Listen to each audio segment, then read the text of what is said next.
Congressman Emanuel Cleaver, Democrat from the state of Missouri, with us right now.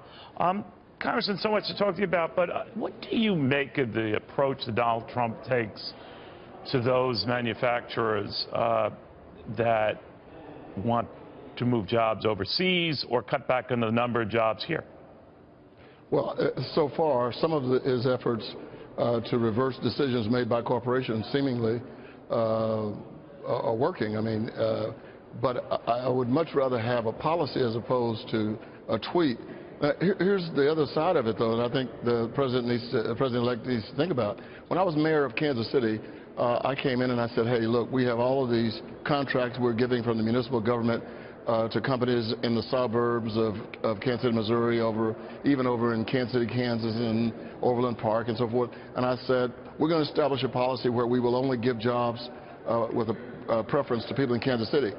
And it wasn't long before the suburban communities said, if you do that, we will retaliate. We're not going to give contracts to people from Kansas City, even if they come in lower. So there's a price to pay if we aren't very, very careful. I know you and many in the Congressional Black Caucus sort of expressed reservations about Donald Trump. I believe you were quoted as saying, this is not the normal incoming president. We had no plan for George Bush. I think Charlie Rangel and John Conyers would tell you they didn't even have a plan for Richard Nixon. But this is not the norm.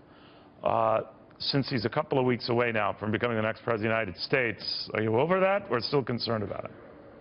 Well, I'm still concerned about it.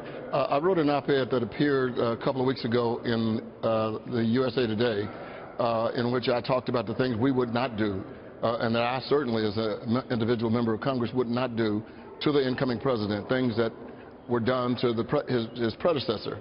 But I think that the president could go a long way in terms of working with all of the elements in Congress, including the Congressional Black Caucus, if he did one thing right at the beginning, and that is if he offered, I think, a sincere apology to the president for having been the architect of this Obama is a foreigner. The whole birthing issue. Now, he says that he wasn't the genesis for that. We can debate this ad nauseum. But that, seeing as that's unlikely, yes, do you think that he's racist? I don't know Donald Trump. I've never met him, never seen him. It's difficult for me, and I refuse to do it. I don't think you are. I mean, people with whom I've had some interaction, I can make a decision. I don't know Donald Trump at all. I've seen him one time. But many in your caucus, the reason why I mention it, sir, is that they do. They seem to think he is.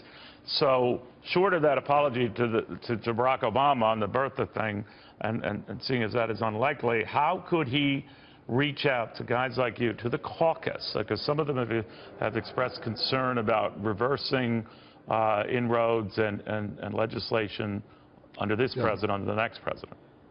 Well, the one thing that I think is extremely important is that he needs to be a little careful on how he reaches out to minority communities. I mean, for example, when Donald Trump reached out to minority communities after the election, he reached out to a rapper, Kanye West, and Don King, a controversial boxing promoter. I mean, he didn't reach out to Justin Bieber when he wanted to talk to some other folk, or the Kardashians. So why wouldn't he? Well, there's probably a good reason not to even try with the Kardashians, right? I mean, it's just a bad show. But yeah, let me ask you, though, real quick. I know your time is rushed, sir, but I mean, there's an effort to really go after Jeff Sessions right now, the president's choice to be attorney general, and going back 30-plus years to seek out proof that he was racist or said racist things. Is that productive, do you think?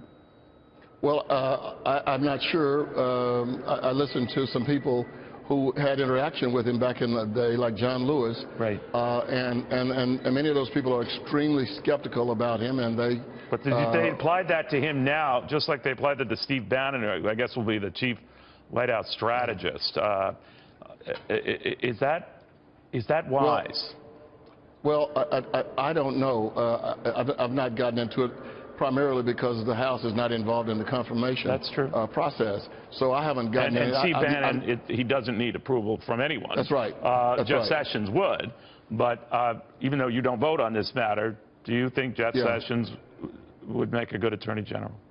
I've never even met him. I know nothing about him except what I have heard. I've not even, because as I said, we're not involved in the confirmation process. I've not even read anything. But if I can, Neil, let me just say one thing. The Congressional Black Caucus has had as its motto since 1972 that we have no permanent ends, no permanent enemies, only permanent interests. Donald Trump ought to exploit that, and he can exploit that by working with us. If he came up with something that was of great value to the country as a whole, and maybe the urban core in particular, it wouldn't matter what the Democratic leadership said.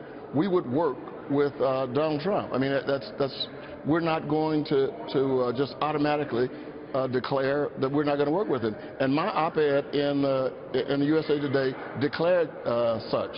Indeed, it did. Emanuel Cleaver, thank you. Always good having you on. Good to be with you. Happy New Year.